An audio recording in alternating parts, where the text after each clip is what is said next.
The Light of Darkness. First published in Playboy, June 1966. Collected in The Wind from the Sun. I am not one of those Africans who feel ashamed of their country, because in 50 years it has made less progress than Europe in 500.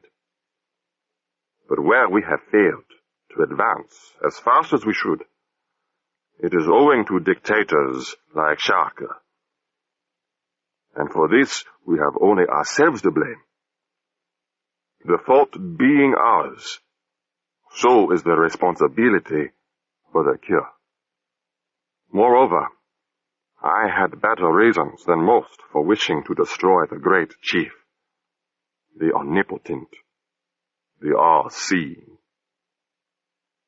He was one of my own tribe, being related to me through one of my father's wives, and he had persecuted our family ever since he came to power. Although we took no part in politics, 2 of my brothers had disappeared, and another had been killed in an unexplained auto accident. My own liberty, there could be little doubt, was largely due to my standing as one of the country's few scientists with an international reputation. Like many of my fellow intellectuals, I had been slow to turn against Chaka, feeling, as did the equally misguided Germans of the 1930s, that there were times when a dictator was the only answer to political chaos. Perhaps the first sign of our disastrous era came when Chaka abolished the Constitution and assumed the name of the 19th century Zulu emperor of whom he genuinely believed himself the reincarnation. From that moment, his megalomania grew swiftly. Like all tyrants, he would trust no one and believed himself surrounded by plots. This belief was well-founded. The world knows of at least 6 well-publicized attempts on his life, and there are others that were kept secret. Their failure increased Chaka's confidence in his own destiny and confirmed his followers' fanatical belief in his immortality. As the opposition became more desperate, so the great chief's countermeasures became more ruthless and more barbaric. Chaka's regime was not the first in Africa or elsewhere to torture its enemies, but it was the first to do so on television. Even then, shamed though I was by the shock of horror and revulsion that went round the world, I would have done nothing if fate had not placed the weapon in my hands. I am not a man of action, and I abhor violence. But once I realized the power that was mine, my conscience would not let me rest. As soon as the Nassau technicians had installed their equipment and handed over the Hughes Mark X infrared communications system, I began to make my plans. It seemed strange that my country, one of the most backward in the world, should play a central role in the conquest of space. And that is an accident of geography, and not at all to the liking of the Russians and the Americans. But there is nothing that they could do about it. Umbala lies on the equator, directly beneath the paths of all the planets.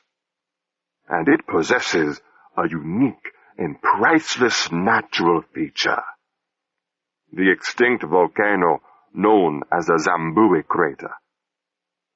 When Zambui died, more than 1 million years ago, the lava retreated step by step, congealing in a series of terraces to form a bowl 1 mile wide and 1,000 feet deep. It had taken the minimum of earth moving and cable stringing to convert this into the largest radio telescope on Earth.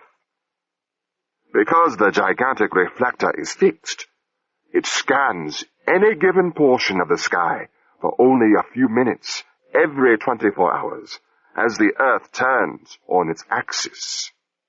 This was a price the scientists were willing to pay for the ability to receive signals from probes and ships right out to the very limits of the solar system.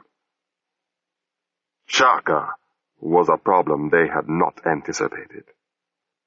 He had come to power when the work was almost completed, and they had had to make the best of him.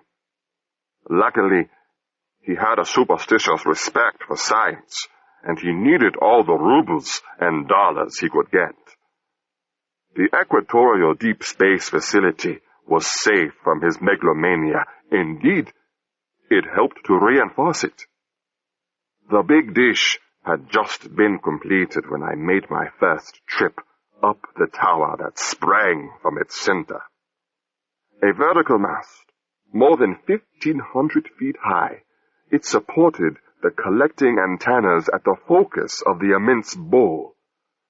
A small elevator, which would carry 3 men, made a slow ascent to its top. At first, there was nothing to see but the dully gleaming saucer of aluminum sheet, curving upward all around me for half a mile in every direction. But presently, I rose above the rim of the crater and could look far out across the land I hoped to save. Snow-capped and blue in the western haze was Mount Tampala, the second highest peak in Africa, separated from me by endless miles of jungle. Through that jungle, in great twisting loops, wound the muddy waters of the Nile River, the only highway that millions of my countrymen had ever known. A few clearings, a railroad, and the distant white gleam of the city were the only signs of human life. Once again I knew that overwhelming feeling of helplessness that always assails me when I look down on Umbala from the air and realize the insignificance of man against the ever-sleeping jungle.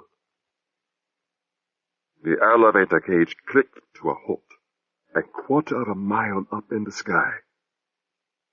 When I stepped out, I was in a tiny room packed with coaxial cables and instruments. There was still some distance to go, for a short ladder led through the roof to a platform little more than a yard square. It was not a place for anyone prone to vertigo. There was not even a handrail for protection. A central lightning conductor gave a certain amount of security, and I gripped it firmly with one hand all the time I stood on this triangular metal raft, so close to the clouds. The stunning view, and the exhilaration of slight but ever-present danger made me forget the passage of time. I felt like a god, completely apart from terrestrial affairs, superior to all other men. And then I knew, with mathematical certainty, that here was a challenge that Chaka could never ignore. Colonel Mtanga, his chief of security, would object, but his protest would be overruled. Knowing Chaka, one could predict with complete assurance that on the official opening day, he would stand here, alone, for many minutes as he surveyed his empire. His bodyguard would remain in the room below, having already checked it for booby traps. They could do nothing to save him when I struck from 3 miles away and through the range of hills that lay between the radio telescope and my observatory. I was glad of those hills. Though they complicated the problem, they would shield me from all suspicion. Colonel Mtanga was a very intelligent man. but he was not likely to conceive of a gun that could fire around corners. And he would be looking for a gun, even though he could find no bullets. I went back to the laboratory and started my calculations. It was not long before I discovered my first mistake. Because I had seen the concentrated light of its laser beam punch a hole through solid steel in 1,000th of a second, I had assumed that my Mach X could kill a man. But it is not as simple as that. In some ways, a man is a tougher proposition than a piece of steel. He is mostly water, which has 10 times the heat capacity of any metal.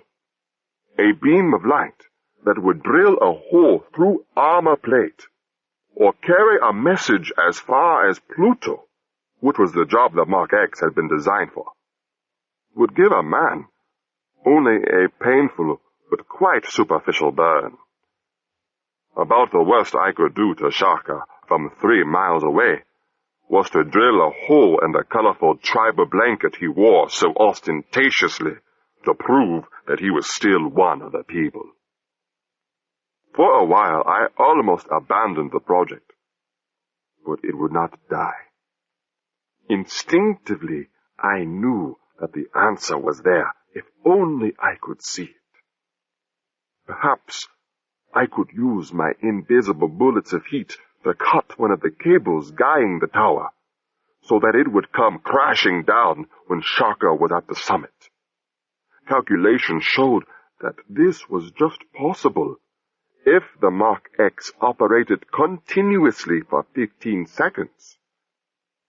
A cable, unlike a man, would not move, so there was no need to stake everything on a single pulse of energy. I could take my time.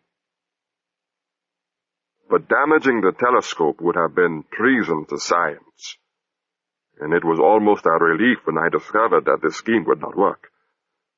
The mast had so many built-in safety factors that I would have to cut 3 separate cables to bring it down. This was out of the question. It would require hours of delicate adjustment to set and aim the apparatus for each precision shot. I had to think of something else.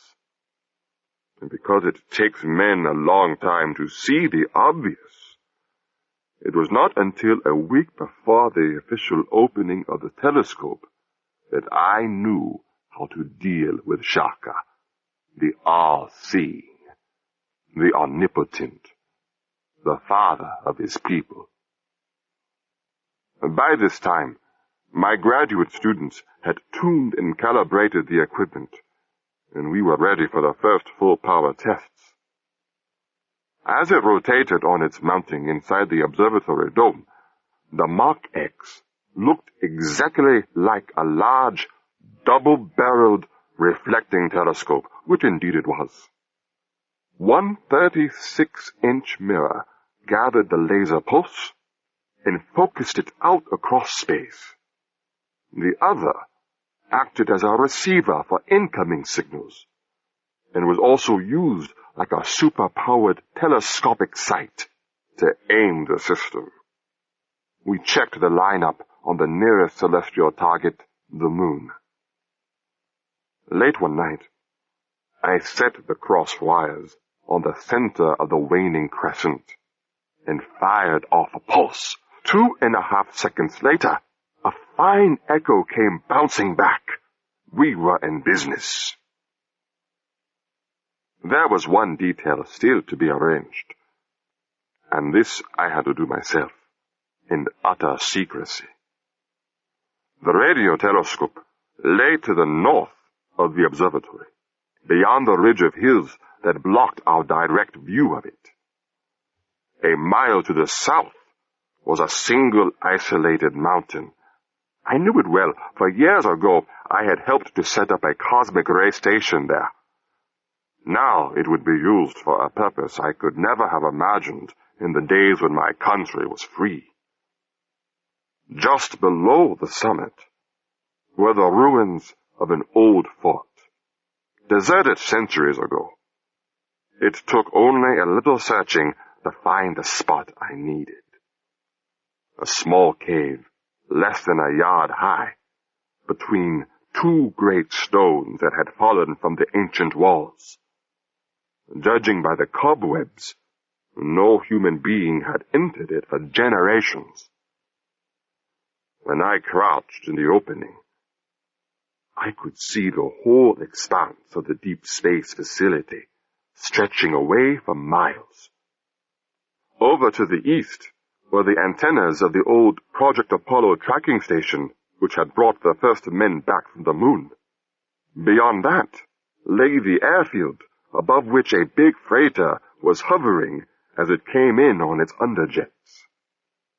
But all that interested me were the clear lines of sight from this spot to the Mach X dome, and to the tip of the radio telescope mast 3 miles to the north. It took me 3 days to install the carefully silvered, optically perfect mirror in its hidden alcove.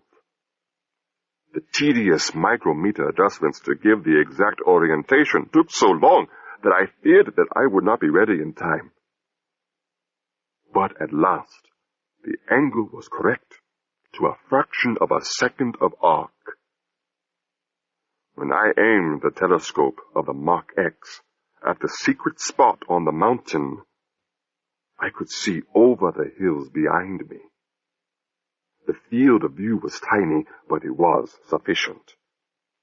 The target area was only a yard across, and I could sight on any part of it to within an inch. Along the path I had arranged, light could travel in either direction. Whatever I saw through the viewing telescope was automatically in the line of fire of the transmitter.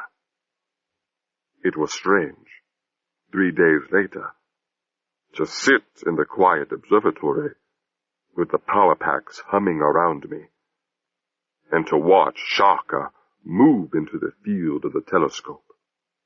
I felt a brief glow of triumph, like an astronomer who has calculated the orbit of a new planet and then finds it in the predicted spot among the stars.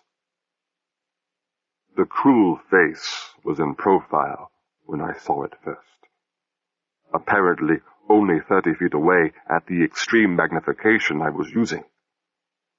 I waited patiently in serene confidence for the moment I knew must come. The moment when Chaka seemed to be looking directly toward me. Then with my left hand, I held the image of an ancient god who must be nameless.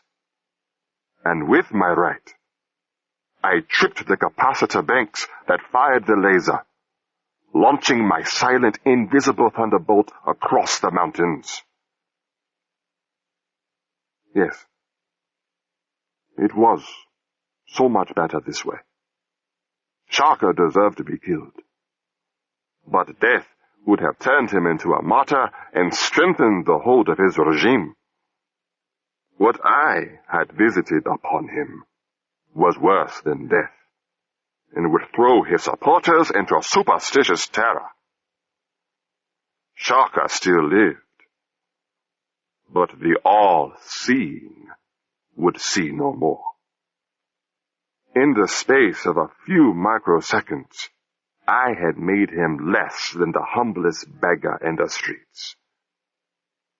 And I had not even hurt him. There is no pain when the delicate film of the retina is fused by the heat of 1,000 suns.